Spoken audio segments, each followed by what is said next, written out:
Hi, welcome to Unglamorous Truths. This is a podcast where we talk about what it really takes to make it and really shed some light on the adversity that's faced along the way to success. I'm Emebit. I'm Chandra. I'm Crystal. And we're the Downtown Girls. So today, I want to kick it off with asking, what is your vice? What is something that you do when you don't want to be productive? Okay, I'm glad you gave context because just what is your vice is I know, it's a very dangerous question. We can go down many rabbit holes, but for today's topic of imposter syndrome and not feeling good enough, and heavy productivity, I really want to just start with what is it that you do when you don't want to be productive? I think everybody knows mine. It's TikTok. I fucking love TikTok. I can go down endless hours of TikTok rabbit holes and feel no ways about it. If I have nothing to do, I'm happy to lay in my bed and scroll. What are your talks? My For You page? Yeah. There we go. Lots of clean talk. Good choice. Okay. Organization talk, restock talk. Sometimes I get dancing, but not a lot of dancing. Wait, what is restock talk? Bitch, these people it's a whole genre of people restocking their refrigerators and their I love it. It's so therapeutic. It's so good. I'm I'll never do this. No, and it's not really feasible. They never have meat. They never it's just those aren't real refrigerators. And it's you taking things out of the containers that you buy them in and then putting them into other containers. It's a little wasteful, but it's aesthetically pleasing. And I'm an aesthetics girly, so I fucking love it. At best, what I will do is if I buy a bunch of beverages, I will put them in an order in the fridge and then put the labels in the same way. That, yes, but I'm not about to take my grapes out of the container that they came in into another container. I loved watching it. I don't have it. Fair enough. Why does my TikTok keep showing me Samoan gangbangers? Shut up. What? Yes. Oh my God. Yes. I've gone down a full rabbit hole of just Samoan Crips and Samoan Bloods and I don't know. I don't know. I don't know either. I don't know why. I didn't even know that was a niche or something. Oh, after this, I'll show you. Oh, you've ended up in a dangerous world. It's wild. Okay. Yeah. We'll look at that later. Okay, that's yours. Your TikTok. Go. I'm thinking. Oh, okay. Well, I think I similarly avoid for sure. And usually, even though this is not a bad thing, I think this is a very productive and healthy thing, but I can go to the extreme. It's, napping. It's taking my naps. Okay. Because I love naps. Okay. And I sleep very well and very often. That's good. Yeah. And I'm really trying to capitalize on this. Every time I take a nap, I'm like, one day you're going to have kids, you're not going to be able to do this. Girl, that's literally what I just you're stocking up on your nap. I'm stocking up. I am in the reserves now. Yeah. And sometimes it's wonderful and the best choice I could have made for the day. And sometimes it's a problematic choice because I took a nap instead of working. And right. And then sometimes when you sleep too much, then you feel groggy. At least I do. Yeah. It's tricky. Yeah. So mine, they fluctuate and they're just kind of obsessions, that last for a minute. Before, I got very into yarn and doing tapestries. And so, ordered so much yarn. I got so many looms. And I was just loom crazy for a minute. Yes, you were. Oh, my God. I was all about loom shorty. Loom, all about the looms. All about looms. Loomtastic. But right now, it's plants. 100%. It's gotten insane, my plant situation. All I want to do is go buy plants. I have a bunch of books about plants. Ooh. I watch only plant YouTubes at this point. I'm just so into propagating and also becoming a collector. So I'm getting all these rare plants right now. Okay. And it's funny because the other day, I told my son, I was like, oh, we're going to go to the plant store. And he was like, oh, we already have plants. Right. He's over it. He's over so you. over it at 3, over me. And that was a moment for me. I was like, damn, he is right. And me and my mom, we just died laughing because it was just so true. So right now, it is firmly the plants. That's all. Well, you know what? You deserve because Did we or did we not maybe kill your plants while you were away? Yeah. A snake plant, of all things. Negligence. Yeah. So, it won't be happening again. I'm on it. I'm on it now. So let's jump into this episode. I Don't Deserve Happiness. I really want to start with talking about just, before we get into like this grind culture that we're in, like I want to talk about the past. Like, we live in LA, and I feel like stakes are so much higher right now, and especially in this day and age. But like growing up, I feel like the stakes were so much lower for our parents. Like they just, at least for me, speaking for myself, my parents worked 9 to 5s. They worked jobs. They didn't have careers. And when they came home, they were home. There wasn't any more calls to take. There wasn't any more extra emails to send. There wasn't even fucking emails. There were no emails. No emails. No There wasn't this direct access. Like, they left their jobs at their jobs. Yeah. And I never felt that level of unavailability from my parents. I mean, when they were like working overtime, sure, but it wasn't like, oh, my parents are grinding in a way that I feel like, that's the world that we live in now. Mm-hmm. Yeah, I struggle with that a lot, even before becoming a parent, but definitely now. But I think it really does have to do with like just access, period. And there are so many ways to be accessible, and it's like, okay, you have your cell phone. You should always be able to pick up. Okay, you don't want to answer your cell phone? Okay, I'm going to text message you. What's it take to answer a text? It don't take nothing to answer a text. And everybody know I don't like answering no text. But what's it take to answer a text? Okay, well, you don't want to answer that? All right, well, now I'm emailing you. Now I'm DMing you. Now, I got your locations. It's just the expectation to be accessible is so high. And I feel like since the pandemic, it's even worse because with so much working from home, like I remember reading an article where it was like, I live at my job. I no longer work from home. And I think now that is so much the expectation. Like, okay, well, you should be able to take meetings at any time. Like it blows me to see something come in like, oh, can you meet at 6:30? 6:30? 6:30, bitch, I'm feeding somebody at 6:30. There are no boundaries when it comes to work. Yeah. And there's so much shaming around that too. It's like, oh, I'm working while you sleeping. Okay, and like, how did that become a flex? Right. How did that become a flex? Right. 24/7 working on social media. It's like, I'm in the studio. I'm doing this. I'm late night writing this script. I mean, it's low key like glorifying capitalism. Suffering. Yeah.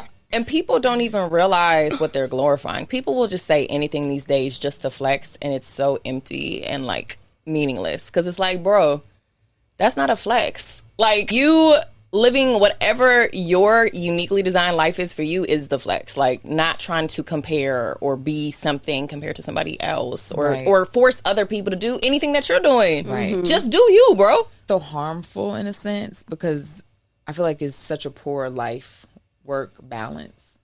And, lately I've just been like super struggling with that, like coming off of a maternity leave that was not even really 2 months, which is almost a cruel amount of time to, have where it's just dedicated to your child.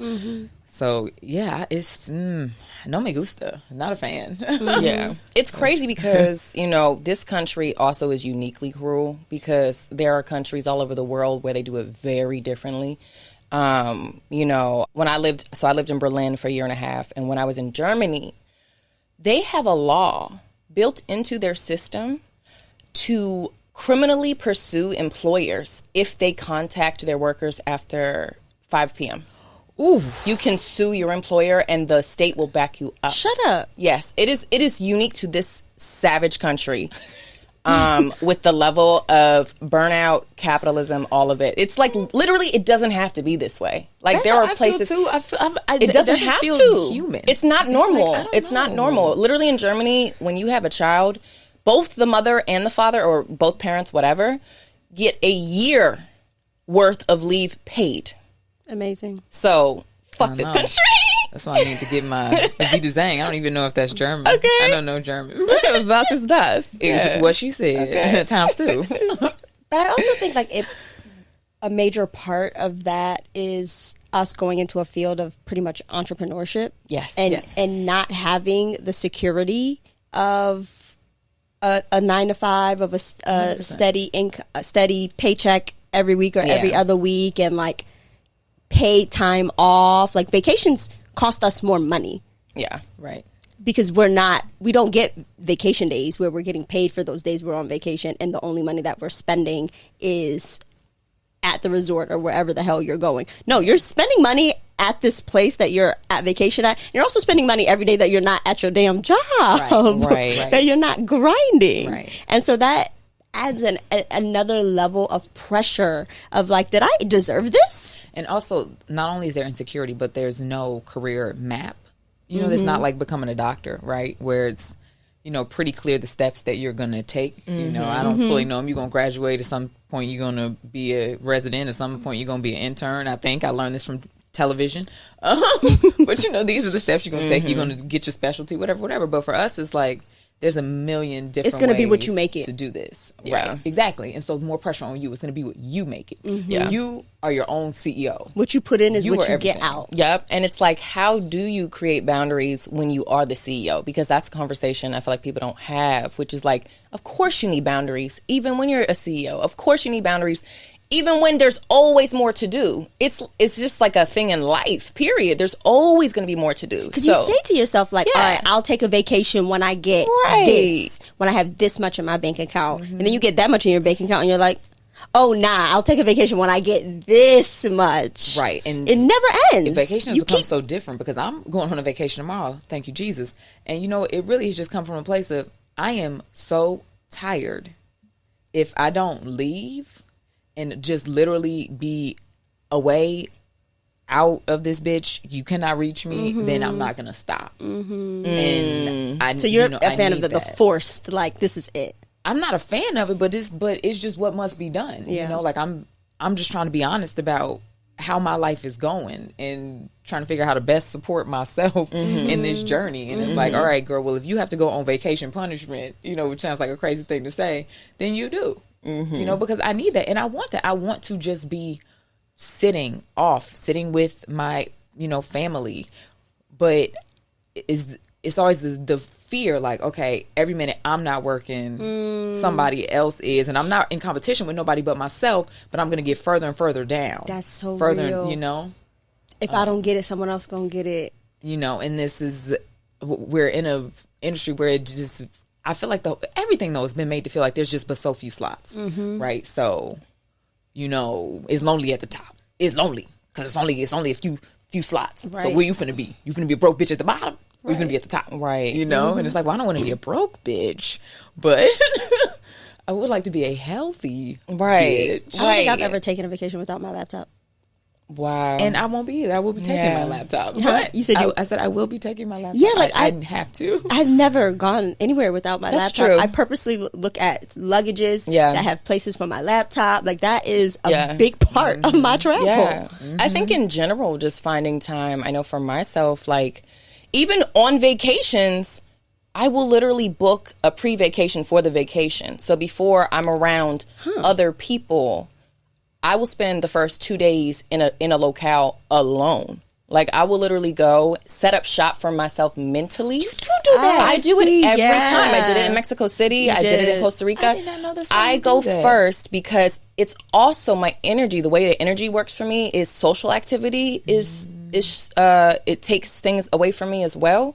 So I have to ground myself, take my naps, and do whatever I want to do for myself in quiet for like a day or two. It makes me so much better for everybody else and for myself for the rest of the time. So that's the boundary that I set on myself. But I also set with my partner, like living with, you know, at home with my boyfriend, and we both work from home and he's a CEO. So we have had to set clear boundaries around, okay, when is it just me time, right? Like we call it taking a spiritual day. We'll tell each other, hey, I'm going to take a spiritual day today. And that just essentially means, hey, today, pretty much I will be inaccessible. I'm going to go somewhere and just follow my impulses all day, whatever I feel like doing. Don't reach out and ask me for shit. No requests.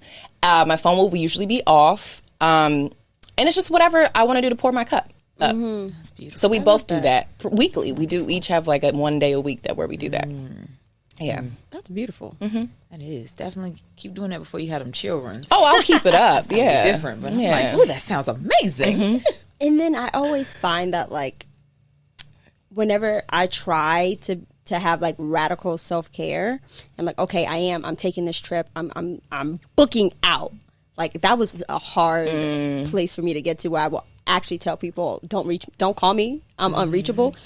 But tell me why, whenever I do book out and I go somewhere and I'm trying to have some time off, that's when all the opportunities come. Well, that's what they tell you. That's the old adage, right? Like, want to book a job, book a vacation. Tuh! You know, that's, always. Every time. A million self-tapes, and I'm like, babe, I'm on the beach. Like, how am I? But am I going to figure this out? Absolutely. Use the surroundings, do what I have, do what I have to do. I don't know, honestly, if you and can when, say no. If you will say no. When can you say no? Yeah, to be honest. This is you. It's a struggle. I mean, I think we're probably all in, similar places where trying to figure that out. And for me, sometimes it's easier, because of the kids, right? So sometimes it's like there's literally but so many hours in a day, right? And I know that these two people are my first priority. So anything that doesn't align with that has to lower in priority because this is number one. So sometimes, like there was the thing, the project that we were working on that I had to step back from because I was like, I don't have it for this, But that's one of the rare times where I was able to do it because it's just it's so scary to say no. It's so, because the opportunities are so few and far between. So it's like, all right, well, then I say no to this, and then guess what? Nobody hits my line for 4 months, and now I'm going to spend 4 months. And then it's like, are you going to spend 4 months just being in regret? I think a tool that's like helpful is, and we've had to learn this the hard way, is writing together for people, like coming up with concepts, right? Because when someone's like, oh, pitch me an idea, right? I think you guys are so talented. There was a season where we were creating concepts for others, and then a series of projects where those projects didn't even see the light of day or go through to the next level, right? Oh, yeah. And we had spent months of life source energy generating from our wombs and uteruses the life of this project for them to be like, oh, psych, yeah, we're going to table that, right? And we had to make some choices. And I remember saying, oh, we need to start having an order of operations here. We need to start prioritizing and setting boundaries with everyone about what our bandwidth and capacity is right now based on what really matters to us. Because there's only, just like there's only so many hours in the day, there's only so many life force moments that you can have in a year. You can't give it away to others. We need to be pouring into our stories and our pitches and our projects. And so I was just like, I'm done with this shit. I was like, I'm not making for nobody else no more until some of this other stuff goes, unless it is the perfect alignment. And we also learned this very important in the development game, to just do a little less. I feel like Bashir taught us that, like, just like you can pitch a 4 to 5 page document as opposed to a 10 to 12 page document. Like you can do less on the front end until something's really in place. Take care of yourself. And sometimes I'll say no with auditioning stuff. Like, if 3 things come in 1 week and everything has to be done in that week, now I'll prioritize. Will generally do the things that I think are better looks for me. It really just came from, okay, when I was doing everything, when I'm doing all 3, all 4, and I'm like, well, they're all trash. They're all booty. And like, okay, I know I'm not going to be booking these, you know what I'm saying? But I'm just turning these in so that nobody's upset with me. So that nobody stops sending me auditions, because if I keep saying no, then maybe you won't send me things anymore because you think I don't want to work, and just trying to like keep up. And hey, you miss 100% of the shots you don't take. But like also, if that's not your shot, you just can't keep That's not your shot to make. And so I have started to be like, you do it perfectly, but it's not for you. And that's where communication is helpful, because you can communicate in the business to your various teams, whether it's your manager, your agents. hey, this is what I'm prioritizing right now. These are the parts I really want to go out for. This style, this genre, these types of roles. Obviously, send me whatever you have, but just know that if there is a random nude scene without meaning, I probably will pass. You still, man. So saying no. Whether that or just anything, you got to know for yourself and communicate in advance. You can tell them up front, hey, I'm really passionate right now about this. Focus on that for me. The more that they understand that, the more they can help you. Right. As you were saying that, I was just thinking, I was like, that probably helps. Yes. The communication. Then they just stop sending random shit. Yeah. They're like, oh, okay, let me go deeper in these specific areas for you. Mm-hmm. Yeah. It's about being intentional about what you want your life to look like and what you want your career to look like. Mm-hmm. And communicating that to everyone that's on your team, helping you get there. Right. So that everyone is moving at one accord. Mm-hmm. Yeah. Mm-hmm. But if you don't know who you are and what you're doing, then you're fucking scattered all over the place, and feeling like you're spent. Yeah, which has been a good thing about adulthood. You know, I feel like every year that I get older, I get clearer on myself, my needs, my wants. And I get less concerned about people disliking me for saying no to things. And I'm like, well, if someone just, dislikes you or takes value away from you because you say no, well, that person's crazy. You know, you don't like boundaries. What type of psycho are you? You know, or feeling bad, like, oh, I'm not showing up for everybody and everything. You know, well, you're doing too much. You got to show up for yourself first. So age is really helping in that area. One quote that I heard Lakeith Stanfield say, and I don't know where he got it from. Maybe he made it up. But what other people think about you is their business, not yours. It's in their heads, not yours. Absolutely. Yeah. So you can't really expend any energy trying to figure that out or try to change that. Yeah. It has nothing to do with you. Girl. No. And that's how I used to be. What Hollywood has made me crazy. Oof. I wish I could. But that's all right. I'm going to get back to it. You know, and I just didn't used to really give a fuck. Like, hey, Well, also because it's like we work in an industry where we get more no's than yeses. The amount of rejection is sometimes unbearable. And it makes you feel crazy and it makes you feel like you're not good enough. Just on a lot, I'm a logical person when it comes to like work. It's like, okay, this is yielding results. Keep doing this. When you keep doing something that's your passion and it doesn't yield results, you're like, am I fucking nuts for staying at this? And what do they say? Yeah, the industry is a war of attrition. You just gotta keep at it. And it's like, this is gonna make me crazy. Yeah. And then what's even wilder is then getting so used to that, right? Being so familiar with that. And then when things start to go well... Win the room, not the job. Right. And it's like when things start to go well, it's like, but that's not familiar and now that's uncomfortable. Like booking something or getting something or being like, yeah, of course, you're exactly what this part requires. You're so used to it. You're so used to the you're used to the rejection that it's like, what do you do when things start to be good? It's like, I know how to fall. Yeah, I know how to be like, don't worry about it. I've fallen so many times. Yeah. I'm afraid of actually flying. Yep. Yeah. Yeah. But then it's going to start to work the other way. This is a tricky game because then you get so used to winning. Then when you start to lose, you be like, wait, hold the phone now. Hold on now. Yeah. What?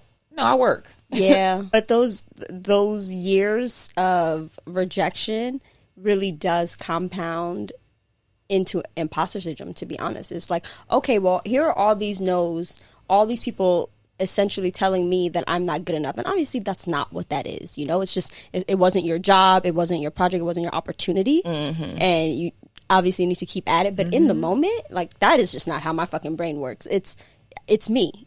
I'm doing something wrong. Yeah. I am wrong. And then when something good finally does come, it's like, okay, I'm going to ride this little wave for as long as I can before these people find out that I'm actually not right. Yeah.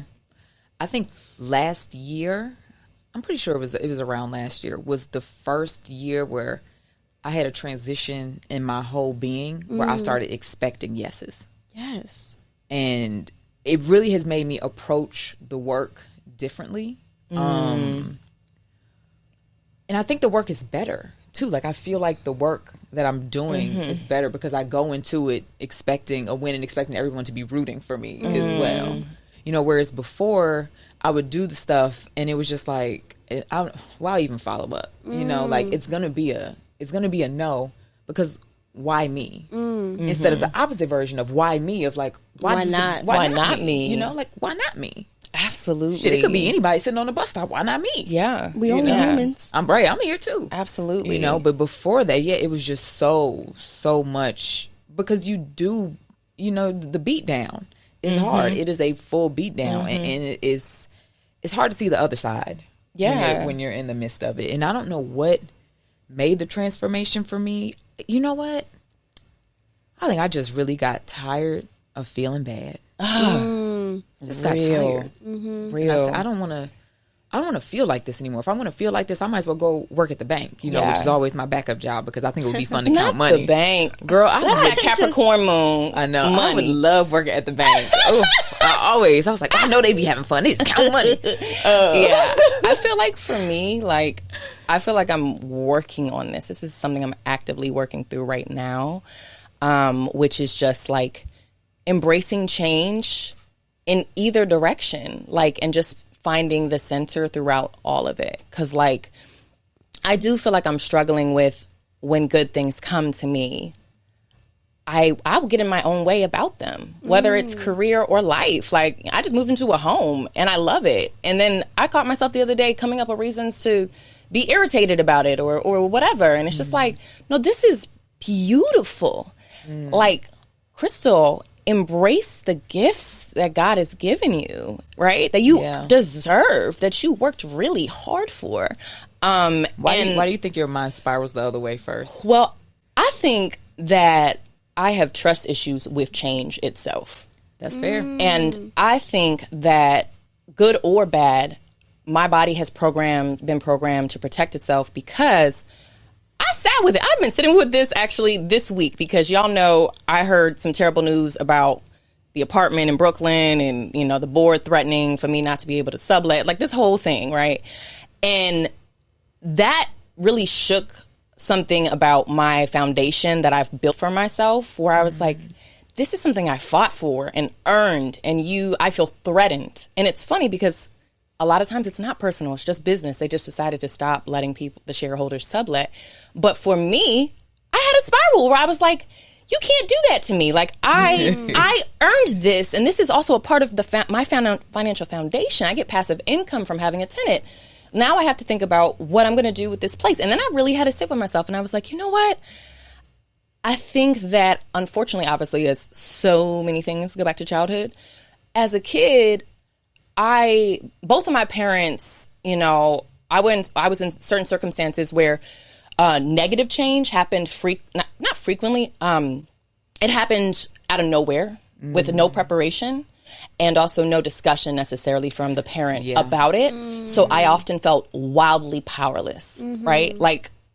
My father, I'm now estranged from him, but there was a season where he raised me and my brother on his own. And, being raised by a single man is a scary thing, y'all, because they don't know what to do. They don't know how to parent. Come on. Imagine being raised just by your dad for years. Terrifying. So on top of that, there was just a lot of instability, a lot of chaos, without discussion. Hey, I want to make sure you feel like you understand what's going on here. And then there was also just housing instability on my mom's side. We were, there was homelessness for a little bit of time, right? There was real issues. Yeah. And so for me, I'm realizing it's a trigger when anything comes out of the blue and I just didn't know. There was no hey, this is what's going to happen now. And so that's something that I have to work through. As I figure out, okay, how do I trust change? How do I embrace that good things can come? Right. Yeah. It's really beautiful. Yeah. All right. With that, I want to transition over to Bootleg Fabulous. Ooh. In theme with, vacations and, knowing when to take them, when not to take them. Let's talk about any travel hacks that you have. How did you make the most out of a vacation with the absolute least? I can start. So back in the day, I was a buddy pass warrior. You were. I really was.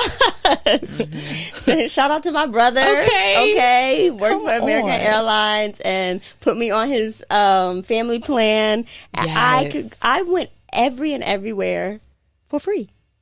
Yep. You did. For free. Mebit was out here, y'all. Mebit was out in the world. Outside. Yes. Okay, and sometimes I would get bumped up to first class. Yeah, you saw Kanye that time? I know. I sat right in front of Kanye. This is, a while ago, so pre-mental breakdown. But... I'm like, this man has really gotten me through my 20s. So to even just be on a flight and see this man face to face, I was like, wow, like, amazing.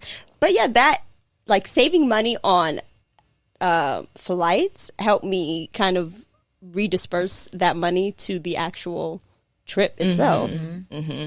Because a flight, that'll run you like $1,000. That's $1,000 that I now have to play with. This ain't for everybody, but I think about when I was backpacking through Europe and stuff. Food. When you're young, you don't really need good food. That's not really what it's about. Good food is for aging. That's when you want to. That's when you want to sit and have a good meal. Food is the life hack. Just don't eat. You eat, but you don't need to eat good. Okay, and you need to be taking them goddamn leftovers, and you need to be staying at the hostel, and you need to be eating them leftovers cold. Don't get particular. You're not here for eating. Okay, but now that's what we do. Now that's what it's all about, right? But you're there for partying, right? Okay, that's what folks know. And now you save money because guess what? You ain't doing that much goddamn partying, right? I ain't going to right. no clubs. We're not doing the bottles and the. I'm eating now. I'm eating, because I've earned eating everything. It. I've earned it. In my youth, no, always just and definitely any type of buffet situation, trying to get that going. I always believe, you need to take a little bread from that buffet, put it in your purse because bread will hold you. So you get a little hungry in the afternoon, you laugh, but you eat that roll from earlier. You got about another 2 hours before you get to eat. And take everything. I don't care if it's 3 scraps stuff. Can I have a box? Everything. A box of what? For this, baby. Oh, I'm good for that. I'm a 2-bite box girl to this day. I'm like, I'm going to finish this at home. Yeah, I'm going to get what you're not going to do is take my food. But for me, I feel like a travel hack, one, booking flights on Tuesdays has worked out for me pretty well. It seems to be the magic day when, especially in the afternoon, it's just lower. And then aside from that, I'm no longer a big Airbnb fan. Like, shout out to the Mexico, whatever happened in that Airbnb. I just feel like there's been so much going on in Airbnbs now where I don't trust them as much. But back in the day, that was the bestie because you could plan for group trips really easily. I could do so much research on the front end and organize to cut costs. Like, book the Airbnb that doesn't have the extra dumb fees. Like, book the one where it's like, okay, also just going in on stuff together. I feel like we did that our whole 20s. Was like, we travel and be like, all right, it's this per person. Someone's going to cover this. Someone's going to cover and also this. like a location that's a little bit off the grid. Right. Yes. Yeah. Yes. Nobody want to stay by the airport, but the airport is the cheapest. Right. And you got to, you're doing these country things. You got to, think out the box. You know what I'm saying? You need to get to Uruguay, baby. Do some shit ain't nobody doing. And I'm not going to be spending that much time in the Airbnb, so it doesn't have to be And the that's best. actually real. You can book and go to countries where just the cost of living period is so low that you live like a queen while you're there. Yep. So know where to go. Also, I know you're anti Airbnb, but if anyone's looking for one, I have one, and you can trust me. Trust me. Okay. Yes, please plug your Airbnb. Bitch, I need some money. What city, state? Where is it? No, I'm joking. I mean, in Chicago. Wonderful city. Summer's popping. Yeah. All right. Well, that wraps our episode. Thank you for joining us. We are the Downtown Girls. I'm Amebit. You can find me at Amebit Bayene. I'm Chandra Russell. You can find me at Chani. I'm Crystal, and you can find me at _Chris. And this is Unglamorous Truths. You can find us on Instagram and TikTok and YouTube and all the social media and on podcasts wherever you get yours.